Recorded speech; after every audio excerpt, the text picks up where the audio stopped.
¿Qué tal, amigas, amigos? ¿Cómo están? Aquí en el capítulo 20, versículo 1, Juan dice: vi a un ángel que descendía del cielo con la llave del abismo y una gran cadena en la mano. Estimado oyente, ya mencionamos que este pozo sin fondo, como se traduce en la versión inglesa, proviene de la voz griega abuso, con doble S, que significa literalmente columna. Parecería por las escrituras que este es el lugar en donde están toda clase de seres encarcelados. Leemos que la bestia, el anticristo, saldrá del abuso, como leemos, por ejemplo, en el capítulo 17 del libro de Apocalipsis. Cuando Jesús estaba en Gadara y se encontró con aquel hombre que estaba poseído por los demonios, aquellos demonios le rogaron a Jesús que no les enviase al abuso antes de su tiempo. Resulta interesante que Satanás será atado por 1000 años y será echado en ese abuso, ese abismo, el pozo sin fondo. Aquí dice que el ángel desciende del cielo teniendo la llave del abuso, una gran cadena en su mano. En el capítulo 9 de este libro nos encontramos con otro ángel, una estrella que fue llamada, que cayó del cielo teniendo la llave del abuso, del abismo. Cuando lo abrió, la tierra fue invadida por un montón de demonios que hicieron un gran destrozo sobre la tierra. Los demonios fueron dejados sueltos, allí en el capítulo 9 así lo expresa. Pero ahora está Satanás.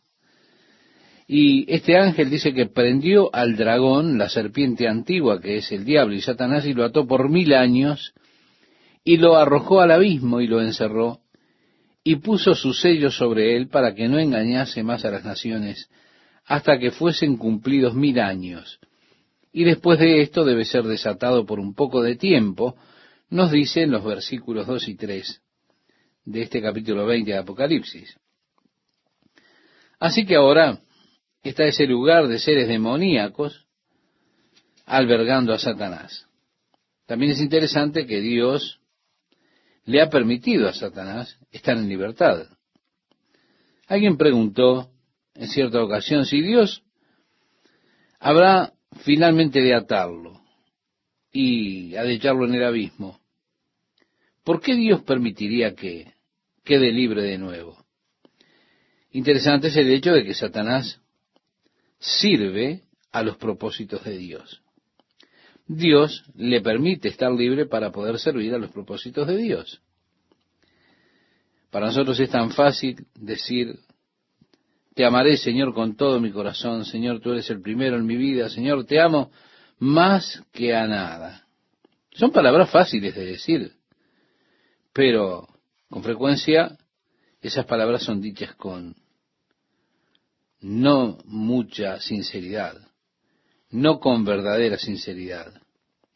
Cuando reconocemos nuestro amor por Dios, con frecuencia Dios permite que se nos ponga a prueba para ver cuánto le amamos en verdad.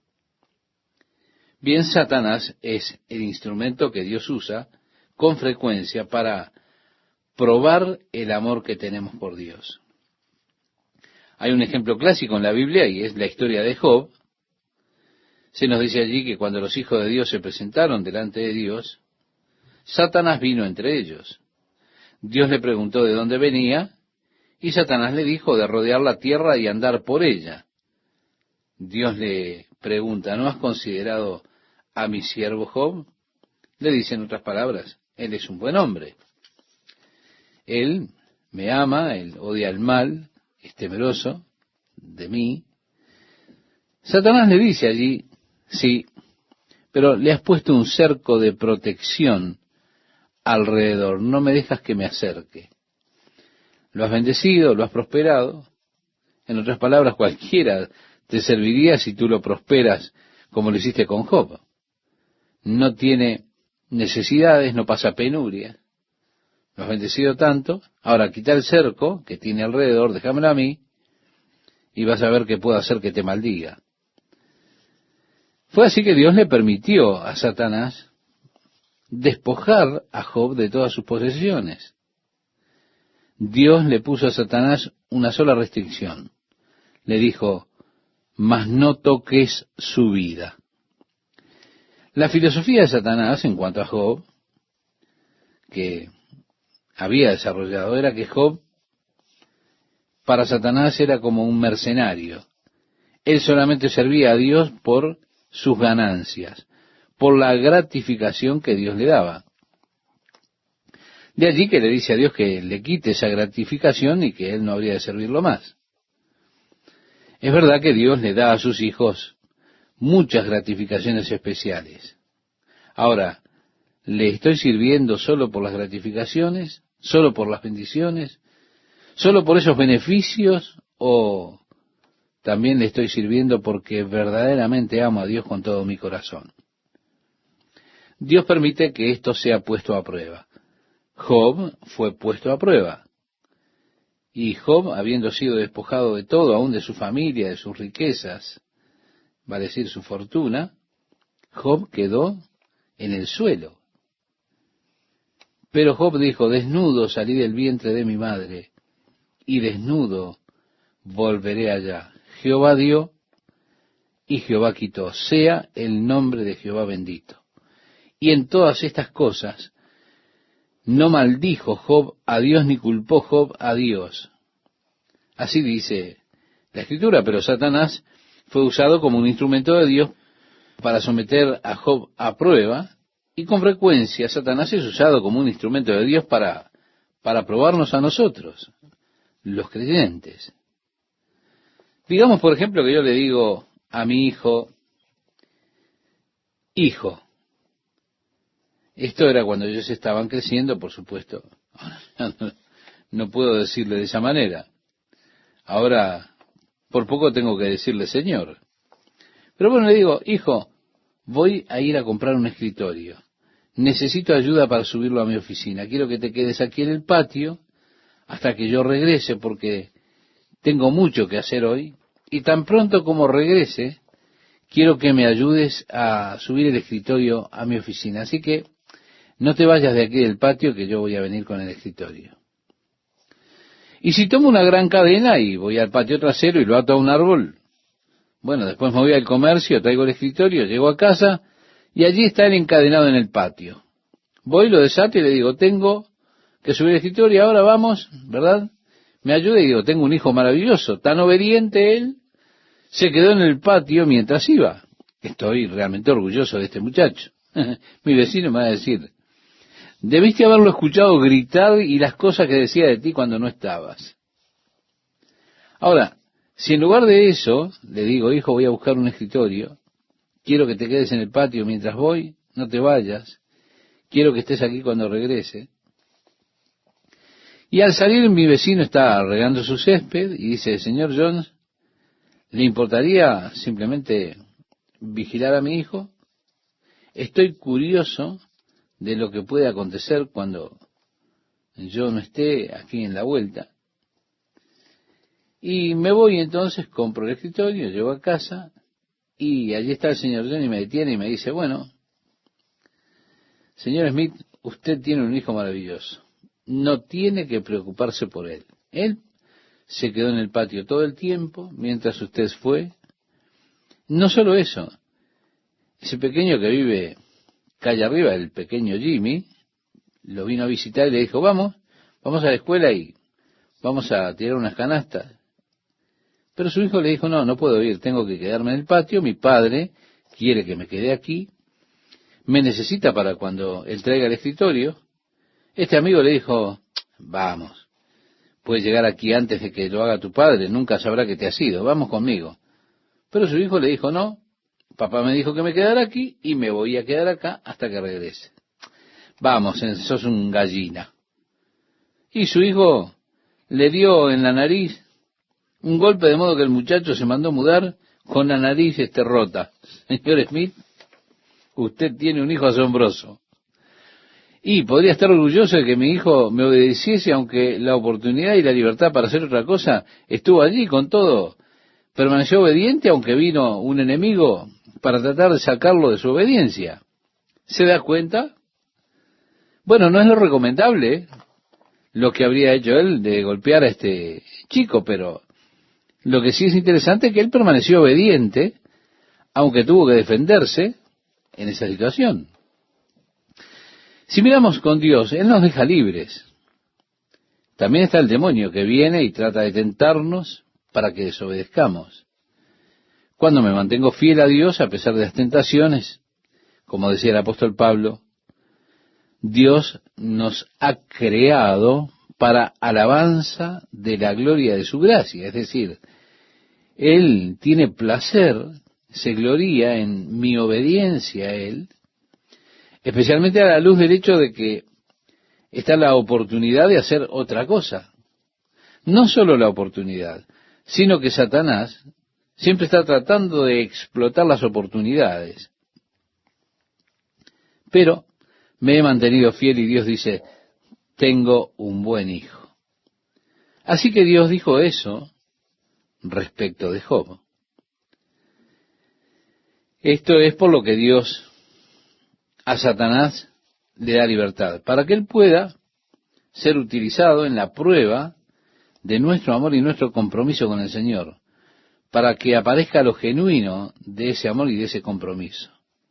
En un momento veremos por qué Dios ha permitido esa libertad nuevamente de Satanás después de haber estado atado por 1000 años en el abismo.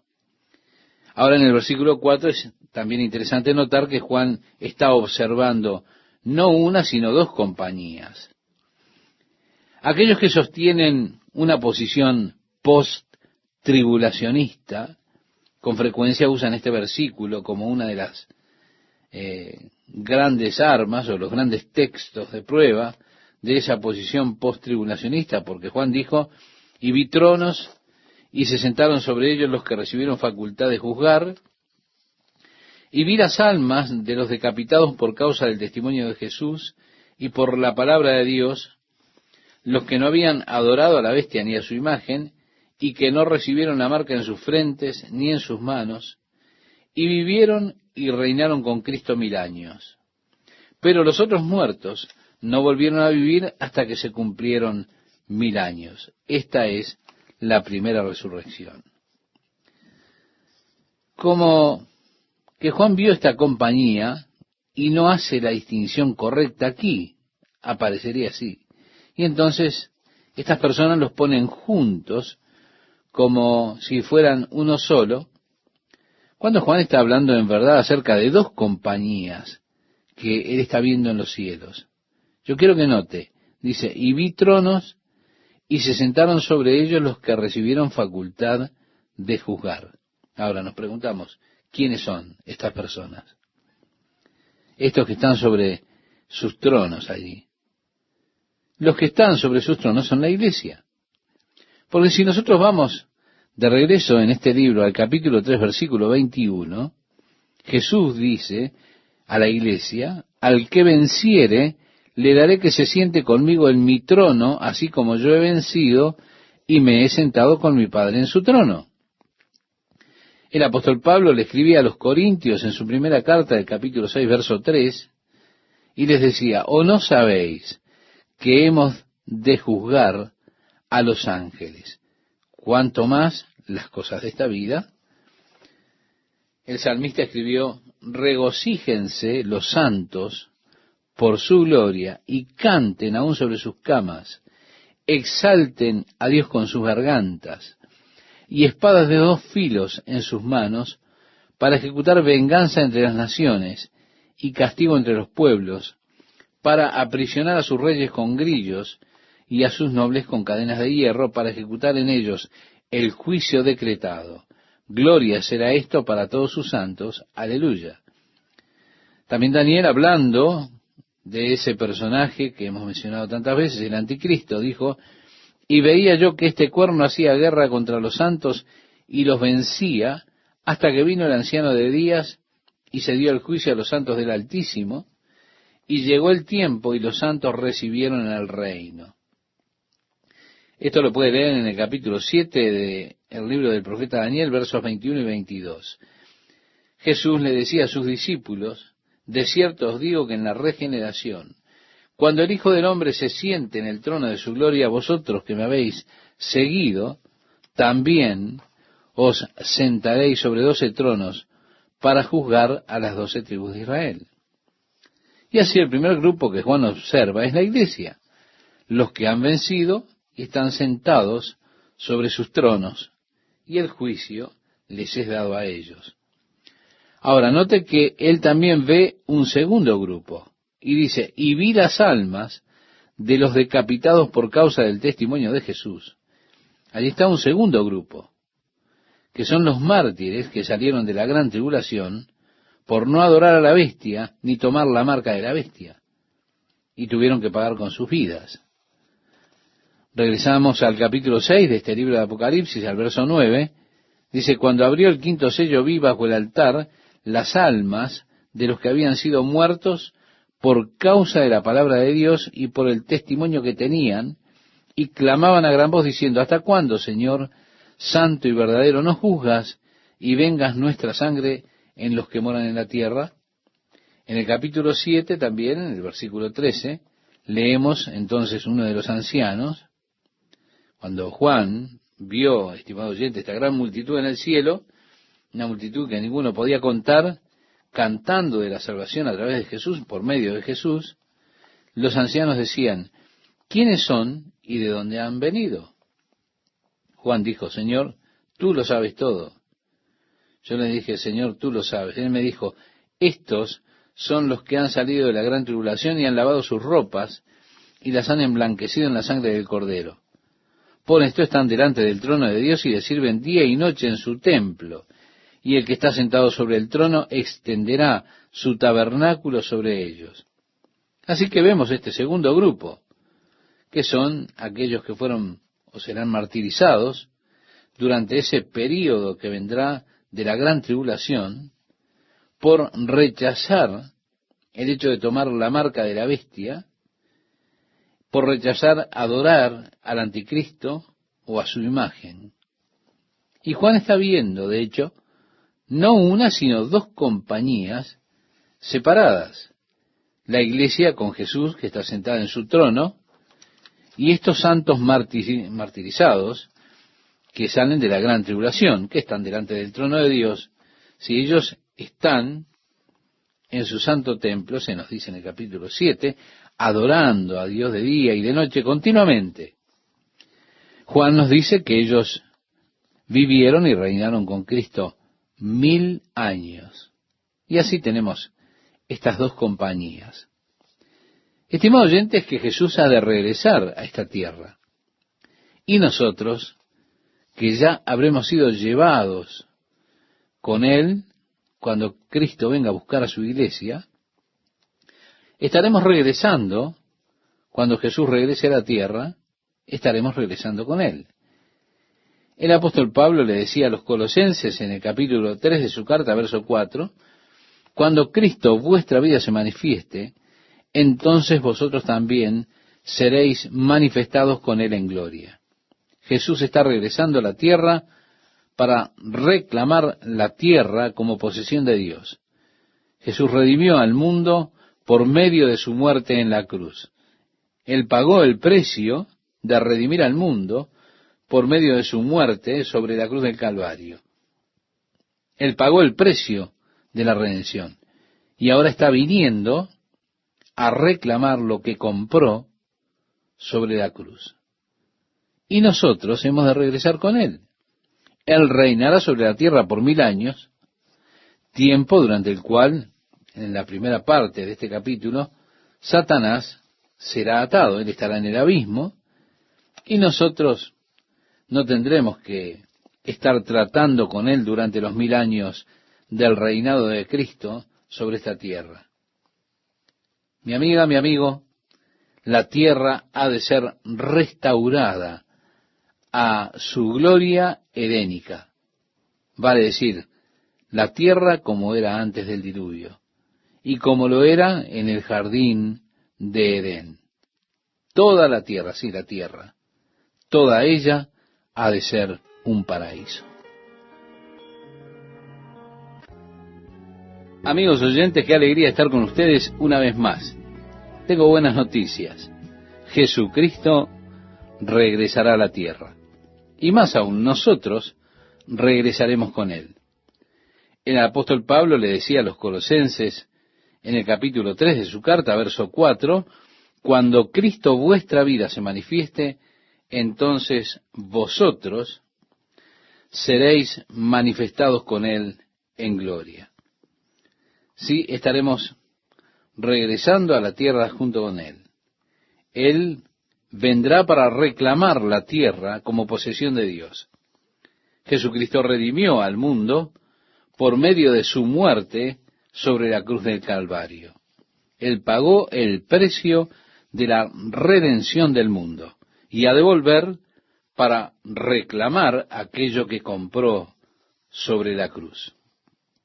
Sí, reitero, Él pagó el precio de la redención del mundo. Nosotros estaremos regresando con Él para reinar con Él sobre la tierra por un período de 1000 años, tiempo durante el cual, en la primera parte de este capítulo, vemos que Satanás será atado. Él estará en el abismo y no tendremos que vernosla con Él durante ese período de reinado de 1000 años con Cristo en este mundo. La tierra ha de ser restaurada a su gloria edénica, es decir, como era la tierra antes del diluvio, cuando el hombre estaba en el jardín de Edén. La tierra, toda la tierra, ha de ser un paraíso. Probablemente habrá un balance del clima, ya no habrá más huracanes, no habrá probablemente ningún casquete de hielo polar. Nosotros sabemos que en el congelado círculo ártico en Siberia, esa tundra helada, se ha encontrado restos de mamuts que quedaron congelados en ese lugar. Cuando los que los encontraron los abrieron, en el aparato digestivo habían partes de vegetales tropicales. Por eso sabemos que alguna vez el clima de la Tierra fue totalmente diferente al que es hoy. No existían los hielos polares, sino que en esos lugares habían animales tropicales deambulando allí por el área de lo que es el Polo Norte, sin los hielos polares, por supuesto. La superficie de la Tierra estaría cubierta con agua. Había una diferencia entre el porcentaje presente de tierra y mar. Reitero, sin los hielos polares, entonces usted tendría cambios en los climas del mundo, en el clima del mundo radical. Sí, cambio que sería un cambio radical. Habría mucho más sol. La Tierra, por supuesto, al presente sabemos que está inclinada en 23 grados y un tercio, lo que da por resultado las estaciones que tenemos. Quizá Dios la reajustará porque la Biblia dice que la tierra se ha de tambalear como un borracho y será movida de su lugar. Quizá Dios ha de corregir la inclinación de la tierra y ya no estaremos a 23 grados y un tercio sobre nuestro eje en relación al Sol, sino que la tierra estará directamente perpendicular, lo cual nos daría que no habrían las estaciones que tenemos hoy, sino que sería toda una clase igual de luz diaria y de tiempo de noche, y toda la Tierra podría ser, podríamos decir como ejemplo, como Hawái. Así que aquellos que no tienen en vista a Hawái, olvídenlo. Eso es para mí.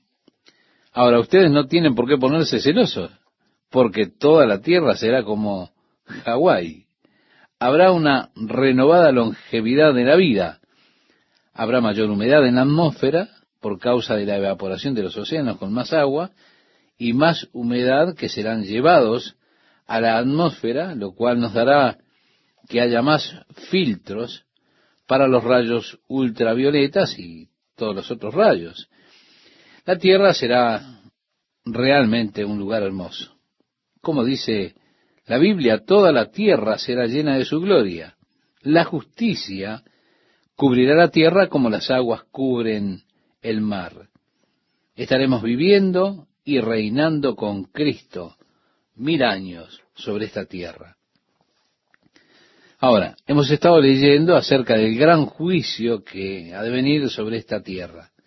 Hemos estado observando diferentes eventos. Hemos visto cómo la población de la tierra se irá diezmando.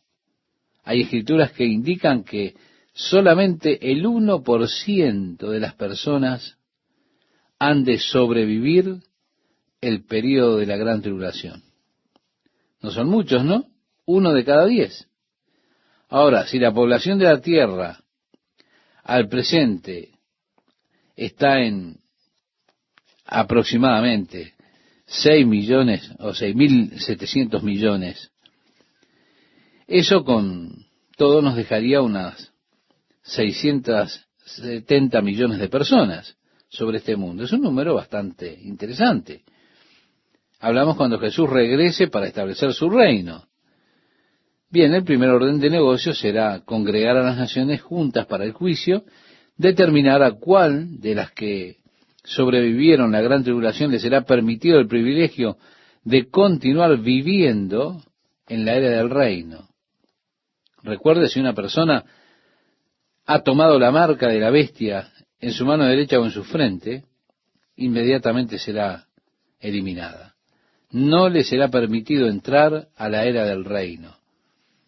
Si han sido parte de su programa, del programa de la bestia, del anticristo, a esas personas no se les permitirá entrar en la era del reino de Jesucristo sobre este mundo.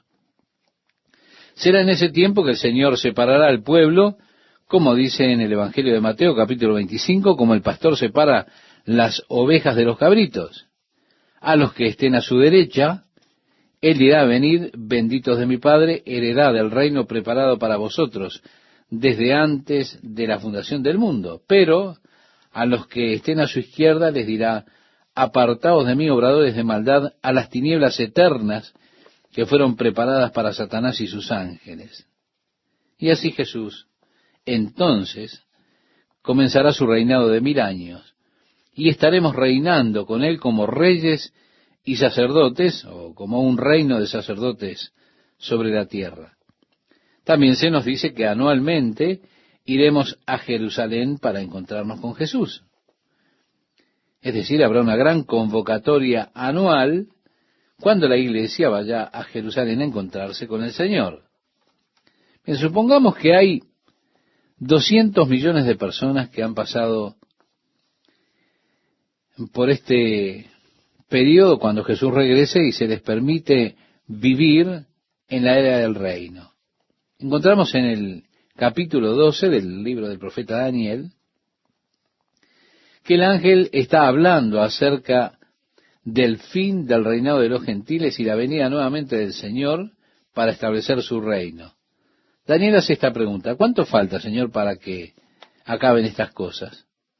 Y el Señor le dice a Daniel: desde el tiempo que se ha quitado el continuo sacrificio hasta la abominación desoladora, habrá 1290 días. Es decir, hasta el regreso de Jesucristo en gloria con sus santos para gobernar la tierra.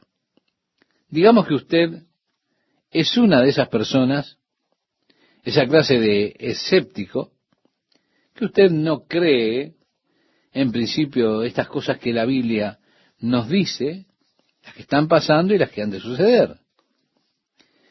Excepto que usted, bueno, usted sabe lo que dice la Biblia, pero quizá usted no está tan seguro. Bien, una vez que la iglesia sea llevada por Jesús, sacada de este mundo, usted quizás se dé cuenta que todo esto que usted conocía es verdad, porque verá la repentina desaparición de la iglesia de este mundo. Quizá usted sabe lo suficiente para conocer que ha de venir una hambruna mundial, y usted se dirige a las áreas más remotas que pueda encontrar, y allí trata de establecerse para sobrevivir estos 7 años que usted conoce han de venir sobre este mundo. Usted aprovecha, saca ventaja de esos primeros 3 años y medio de paz y seguridad aparente, cuando todos están aclamando a este líder que se levantará para guiar a todo el mundo. De alguna manera usted quizá puede sobrevivir los 3 años y medio de juicio, las lluvias de meteoritos, todo el fuego, todas las quemaduras del sol, todo lo que habrá de pasar. Quizá usted pueda sobrevivir y usted estará por allí marcando su calendario, sentado por allí en una cueva. Y cuando escucha que el templo de Jerusalén ha sido profanado por este hombre de pecado, que los sacrificios que habrán sido reinstituidos fueron detenidos, bueno, allí usted hace una marca en el calendario y empieza a contar los días. Si usted puede contar 1290 días, bueno, usted lo habrá logrado, usted sobrevivió. Pero después usted tiene que sobrevivir a los siguientes 45 días, porque Jesús ha de congregar a todos para el juicio. Así que usted quizá podrá sobrevivir la gran tribulación, pero tal vez no sobreviva el juicio. Bien, digamos que usted sí lo hace, que usted sobrevive el juicio. Usted pudo sobrevivir sin entrar, sin meterse en el sistema del anticristo, sin dejarse marcar, sin obedecer a la bestia ni adorarlo y todo lo demás. Usted sobrevivió y ahora está allí delante del Señor y dice: adelante. El Señor le dice: puedes entrar al reino. Daniel dijo: bendito el que llega al día 1335. Eso implica que habrá un periodo de 45 días de juicio. Si usted los pasa, usted lo habrá logrado. Usted aún estará en su cuerpo. Sin embargo, con Jesús aquí y los cambios radicales que tendrán lugar en la naturaleza y en el reino de nuestro Señor, sabemos que la enfermedad en la era del reino será abolida, las discapacidades también. Isaías nos habla de que esos días serán gloriosos, cuando el cojo saltará de alegría, el ciego estará viendo la gloria del Señor, el mudo estará gritando de alegría. O sea, no habrá más dolor, no más sufrimiento. Ha llegado el reino de Dios. Como digo, habrá un gran número que sobrevivirá a ese período de gran tribulación, a esos 45 días de juicio. El profeta Isaías lo describe para nosotros en cierta forma, diciendo en el capítulo 65 de su libro, en el versículo 17, porque he aquí yo crearé nuevos cielos y nueva tierra, y de lo primero no habrá más memoria, ni más vendrá al pensamiento, mas os gozaréis y os alegraréis para siempre en las cosas que yo he creado. Porque he aquí que yo traigo a Jerusalén alegría y a su pueblo gozo, y me alegraré con Jerusalén y me gozaré con mi pueblo, y nunca más se oirán en ella voz de lloro ni voz de clamor. No habrá más allí niño que muera de pocos días, ni viejo que sus días no cumpla, porque el niño morirá de 100 años, y el pecador de 100 años será maldito. Edificarán casas y morarán en ellas, plantarán viñas y comerán el fruto de ellas. No edificarán para que otro habite, ni plantarán para que otro coma, porque según los días de los árboles serán los días de mi pueblo, y mis escogidos disfrutarán la obra de sus manos.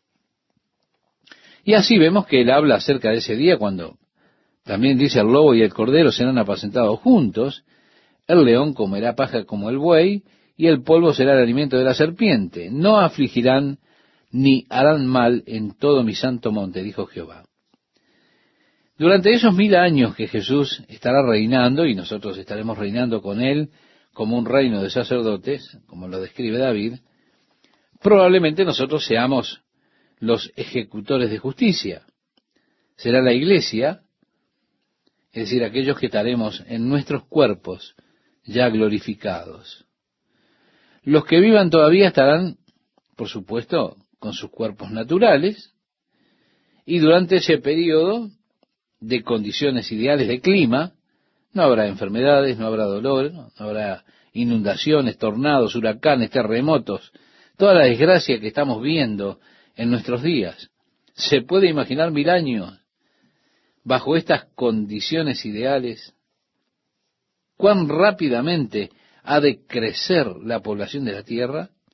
No habrá abortos. Puede imaginar qué rápido estas condiciones proporcionarán que la población de la tierra aumente. Así leemos que estaremos viviendo y reinando con Cristo por 1000 años, pero el resto de los muertos, vale decir, los que no son salvos, no han de levantarse hasta que los 1000 años sean cumplidos. Es que habrá 2 resurrecciones generales. La primera resurrección ya comenzó con Jesucristo, y culminará cuando el último de los santos martirizados sea llevado a la gloria. La primera resurrección cubrió un largo periodo de tiempo, pero el resto de los muertos no volverá a vivir hasta que hayan pasado 1000 años. Ahora leemos en el capítulo 20, versículos 6 y 7, bienaventurado y santo el que tiene parte en la primera resurrección. La segunda muerte no tiene potestad sobre estos, sino que serán sacerdotes de Dios y de Cristo, y reinarán con él 1000 años. Cuando los 1000 años se cumplan, Satanás será suelto de su prisión. Si volvemos al capítulo 2 de este libro, en el verso 11, Jesús decía, el que tiene oído, oiga lo que el Espíritu dice a las iglesias. El que venciere, no sufrirá daño de la muerte segunda.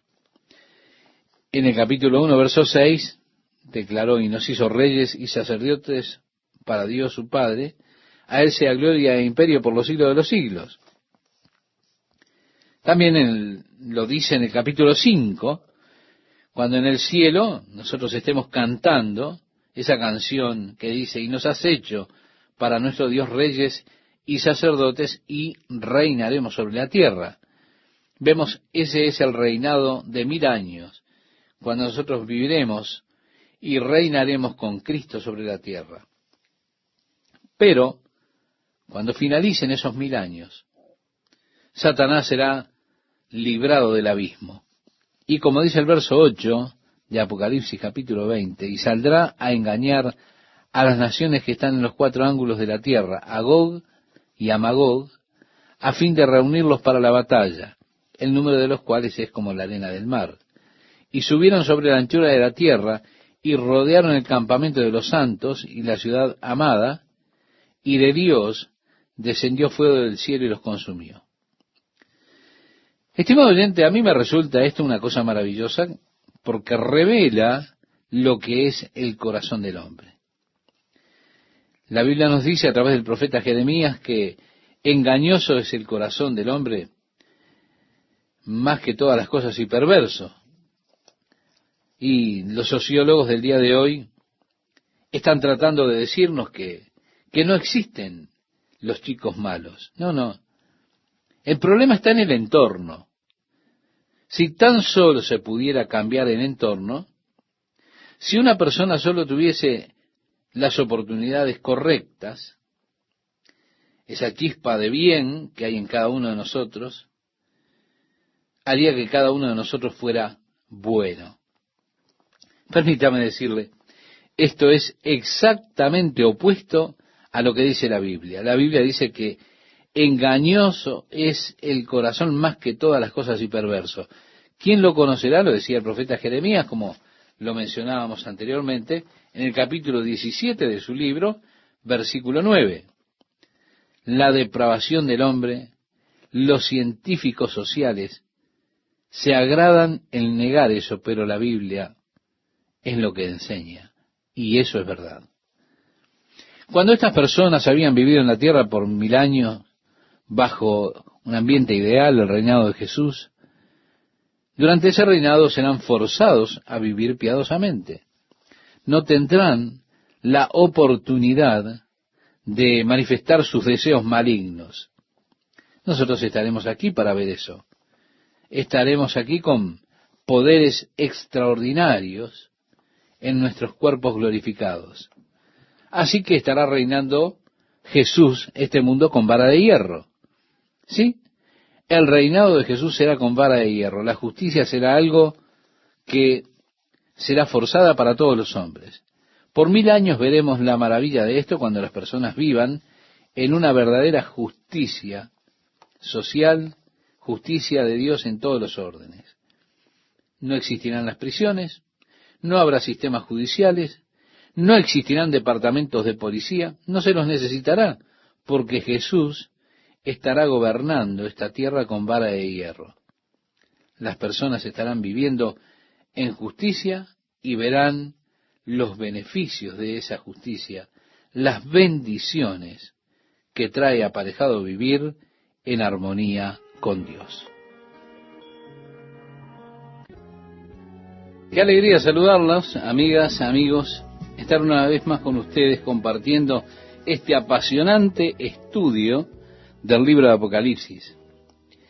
Nos dice este pasaje: cuando los 1000 años se cumplan, Satanás será suelto de su prisión y saldrá a engañar a las naciones que están en los 4 ángulos de la tierra, a Gog y a Magog, a fin de reunirlos para la batalla, el número de los cuales es como la arena del mar. Y subieron sobre la anchura de la tierra y rodearon el campamento de los santos y la ciudad amada. Y de Dios descendió fuego del cielo y los consumió.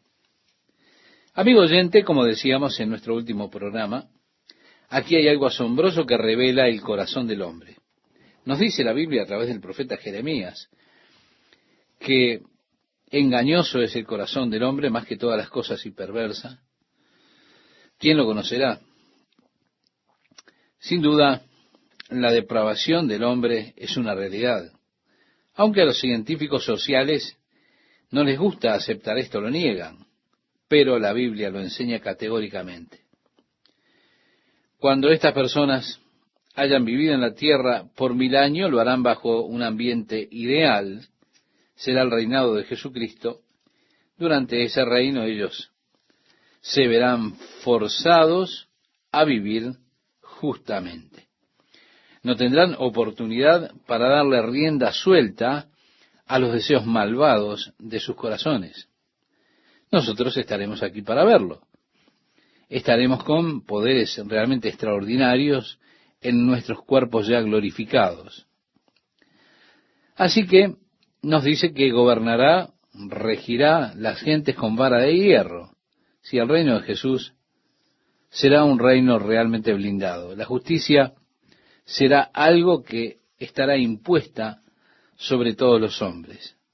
Durante los 1000 años hemos de ver cuán maravilloso es cuando las personas viven en verdadera justicia, sin prisiones, sin sistema judicial, sin departamentos de policía.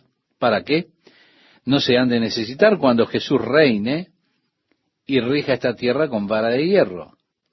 Las personas estarán viviendo en justicia y verán los beneficios de este reinado, las bendiciones de vivir en armonía con Dios. Pero cuando Satanás sea liberado nuevamente por un corto periodo de tiempo, eso demostrará para toda la eternidad la maldad desesperada que hay en el corazón del hombre. Lo asombroso es que Satanás será capaz de reunir un gran ejército que dice que es como la arena del mar, no se puede contar. Esto parece tan difícil de comprender. ¿Cómo personas que han estado viviendo en un reino ideal como será el reino de Cristo pueden ser engañados tan pronto por Satanás para rebelarse contra el reinado de Cristo? Pero por toda la eternidad la justicia de Dios será demostrada. Nadie podrá decir, como dicen ahora los sociólogos, los científicos, fue mi ambiente que me hizo ser malo.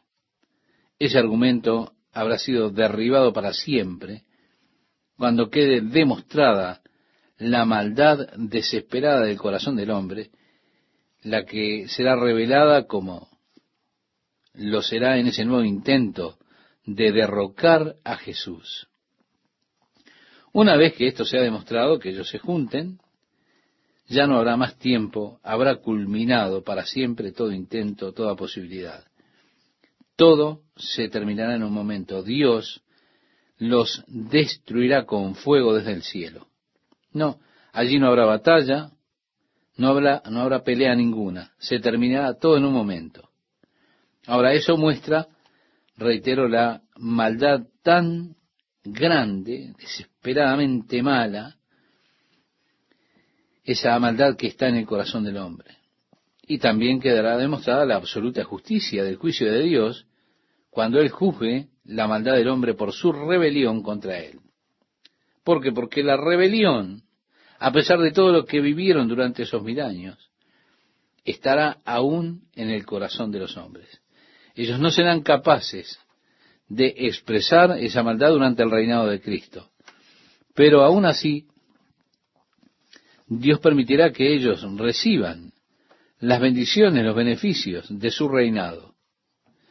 Ahora, esto es lo que a mí me lastima de Estados Unidos. Si usted va al nacimiento de esta nación, usted puede ver los fundadores de esta nación, los principios fundadores. Allí se pretendía que esta nación fuera una nación que honrara y respetara a Dios, una nación que buscara y siguiera a Dios. Debido a eso fue que Dios bendijo a América.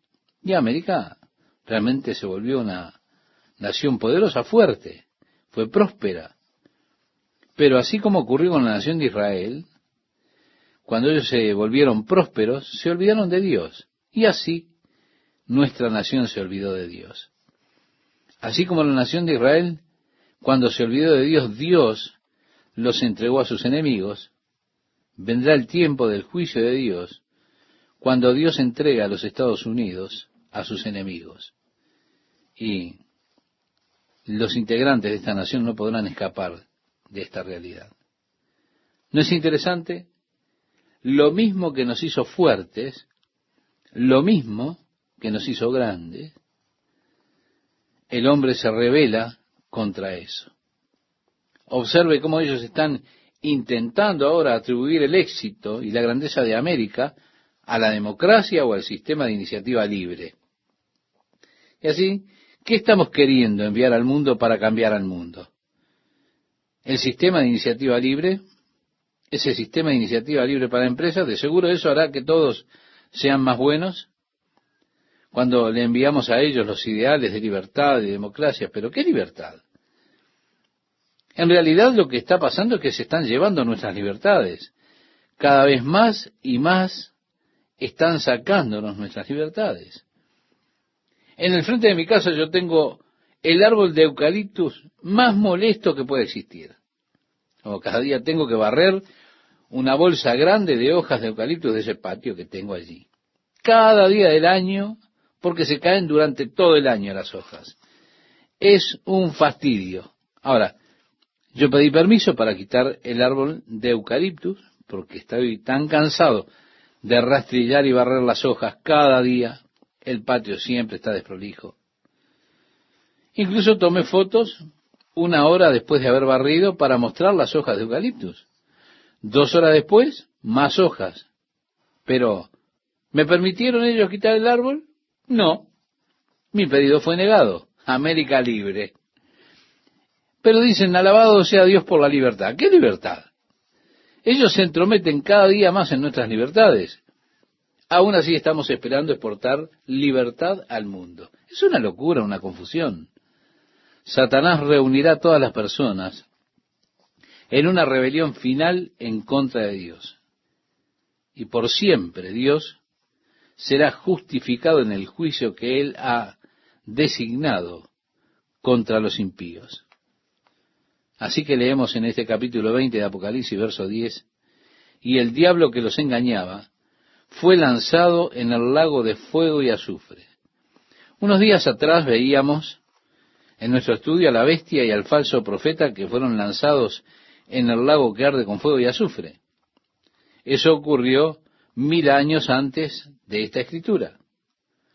Ahora, yo quiero que usted note, y esto es importante, que dice, el diablo que los engañaba fue lanzado en el lago de fuego y azufre, donde estaban la bestia y el falso profeta.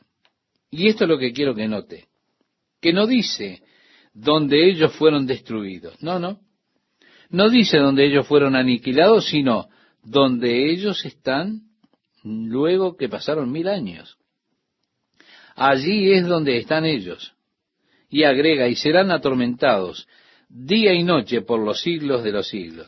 Usted dirá, oh, Chuck, usted no creerá realmente eso, ¿verdad? ¿Puede usted explicar la idea de por los siglos de los siglos? Es difícil de digerir, ¿no es cierto? Mi amigo, permítame decirle por qué yo no me voy a enredar en eso. En el capítulo 22, versículo 18 de este libro, dice, yo testifico a todo aquel que oye las palabras de la profecía de este libro. Si alguno añadiere a estas cosas, Dios traerá sobre él las plagas que están escritas en este libro. ¿Cree usted que yo me voy a enredar en eso? Usted debe estar bromeando. Yo le diré, las cosas son así como se nos ha dicho. Y créame, yo no voy a intentar modificar nada. Voy a dejar las cosas como están. Siguiendo adelante en nuestro estudio, en el versículo 11, dice, y vi un gran trono blanco y al que estaba sentado en él, de delante del cual huyeron la tierra y el cielo, y ningún lugar se encontró para ellos. O sí, habrá un nuevo universo. El apóstol Pedro habla acerca de cómo será todo esto disuelto, derretido con gran calor, cómo los elementos han de ser disueltos. La tierra y los cielos han de huir de la presencia de aquel que está en el trono. Y agrega, y vi a los muertos, grandes y pequeños, de pie ante Dios, y los libros fueron abiertos, y otro libro fue abierto, el cual es el libro de la vida, y fueron juzgados los muertos por las cosas que estaban escritas en los libros según sus obras. Estimado oyente, Dios tiene registros precisos, perfectos. Todo lo que usted haya hecho o pensado ha sido registrado.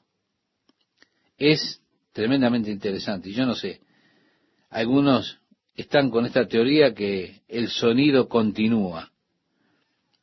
Nosotros sabemos que el sonido viaja a unos 1200 kilómetros por hora, pero ellos dicen que el sonido continúa, que todo lo que se ha dicho está por allí en alguna parte, que si usted pudiera sintonizarlo, usted podría escuchar las primeras palabras de sus padres que le decían a usted cuando usted estaba en la cuna.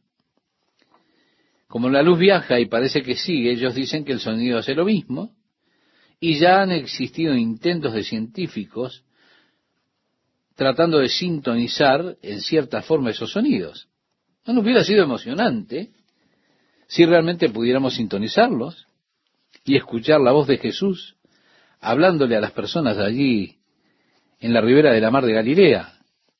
Eso realmente se hubiera grabado en CD, se hubiera podido dar a todas las personas.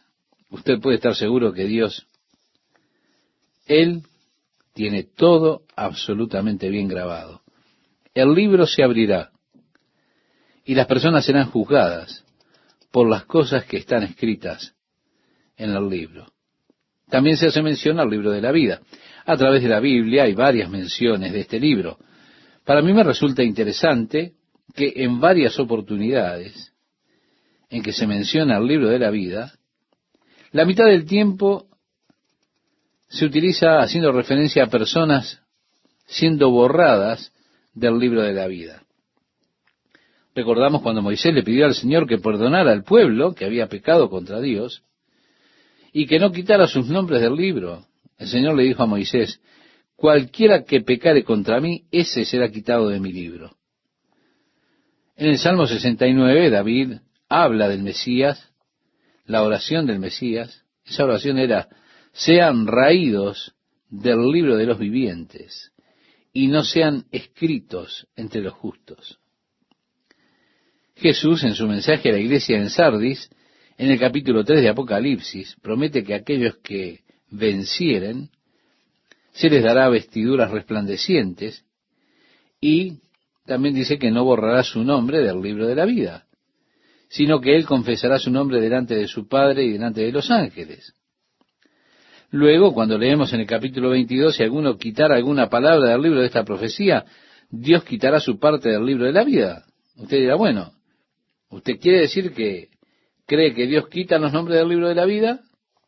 No, a mí no trate de meterme en problemas. Yo no me voy a enredar con esa afirmación. No. No le voy a quitar ni agregar nada a lo que dice la Biblia. Allí está, así como lo dice. La advertencia está allí. Ahora, ¿por qué estaría la advertencia allí si no existiera el peligro, si no existiera la posibilidad? Es una pregunta también. Ellos son juzgados de acuerdo a las cosas escritas en el libro, de acuerdo a sus obras. El verso 13 nos dice, y el mar entregó los muertos que había en él, y la muerte y el Hades entregaron los muertos que había en ellos, y fueron juzgados cada uno según sus obras. Y la muerte y el Hades fueron lanzados al lago de fuego. Recuerda, primeramente la bestia y el falso profeta fueron los primeros habitantes de ese lugar. Más adelante se les unió Satanás. Y ahora, después de este juicio de Dios del gran trono blanco, están aquellos que se reunirán con los que ya están en el lago de fuego, aquellos cuyos nombres no están escritos en el libro de la vida. Y la muerte y el infierno también serán lanzados al lago de fuego. ¿Qué dice? Esta es la muerte segunda. Mi amiga, mi amigo oyente, si usted tiene parte en la primera resurrección, usted jamás enfrentará la muerte segunda. La muerte, por definición escritural, es la separación del hombre de Dios. La separación de la conciencia del hombre de Dios. Si usted vive sin una conciencia de Dios, si en su conciencia no hay lugar para Dios, no hay lugar para Dios en su vida, usted no quiere comunión con Dios, no quiere compañerismo con Dios, no quiere ni pensar en Dios, de acuerdo a las Escrituras, usted está muerto, ya está muerto. Un día usted morirá físicamente, pero usted ya está muerto espiritualmente. Cuando usted esté delante de Dios, ante ese trono blanco del juicio, su nombre no estará escrito en el libro de la vida y usted será lanzado al lago de fuego, a la segunda muerte. Leímos hace un tiempo atrás, bienaventurados aquellos que tienen parte en la primera resurrección. Sobre ellos, la segunda muerte no tiene poder. Si usted nace 2 veces, usted morirá solo una vez. Jesús decía, os es necesario nacer otra vez. Vale decir, ustedes tienen que nacer de nuevo. Le decía a Nicodemo, aquel maestro de Israel, el que es nacido de la carne es de la carne, el que es nacido del espíritu, espíritu es.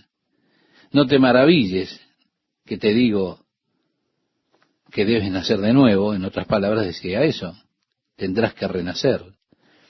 Usted necesita tener un segundo nacimiento. Usted nació físicamente de su papá y su mamá, pero necesita nacer espiritualmente, porque si usted nace 2 veces, usted solamente habrá experimentado una vez la muerte. Ahora, si usted nació solo una vez de su papá y su mamá, usted morirá 2 veces. Morirá físicamente, y después del juicio será lanzado en aquel lago ardiente con fuego y azufre que es la muerte segunda, el lugar de eterna separación de Dios. Sí, la eterna separación de Dios. Esa es la segunda muerte. Dice el verso 15, y el que no se halló escrito en el libro de la vida fue lanzado al lago de fuego. Para mí está en primer lugar de prioridades esto: asegurarme que mi nombre esté escrito en el libro de la vida. Ahora, ¿cómo sucede esto? Esto ocurre cuando confesamos a Jesucristo como nuestro Salvador, como nuestro Señor, y por vivir nuestra vida para Él, rindiéndonos al señorío de Cristo. No se trata solo de decir Jesús es el Señor. Jesús habló de esto. Él dijo: en aquel tiempo muchos dirán, Señor, Señor, ábrenos. ¿No profetizamos en tu nombre? ¿No echamos demonios en tu nombre? ¿Hicimos obras maravillosas? Y Jesús dirá: apartados de mí, hacedores de maldad, nunca los conocí. También dijo Jesús: ¿por qué me llamas Señor, Señor, y no hacéis lo que yo os mando? Decía el apóstol Pablo, escribiéndole a los romanos en el capítulo 10 de su carta, versículo 9, que si confesares con tu boca que Jesús es el Señor y creyeres en tu corazón que Dios le levantó de los muertos, serás salvo. Pero debe haber una verdadera confesión, y así su nombre será escrito en el libro de la vida. Alguien ha sugerido que debido a que Dios no desea que nadie perezca, sino que todos lleguen al arrepentimiento, han dicho que en el comienzo de la fundación del mundo, Él ya escribió el nombre de todos en el libro de la vida. Pero surge la pregunta, ante el hecho de ser quitado del libro de la vida, lo cual he dicho que la Biblia hace referencia 4 veces a eso, y realmente yo no sé, es un concepto interesante para considerar, tal vez sea así, qué sé yo. No estoy diciendo que sea así, pero es algo para considerar. Yo todo lo que sé es que estoy agradecido que mi nombre esté escrito allí. Yo lo sé, como expresa una canción: la bendita seguridad que Jesús es mío. Oh, qué adelanto de gloria divina. Heredero de salvación, adquirido por Dios, nacido de su espíritu, lavado en su sangre. Esta es mi historia, esta es mi canción.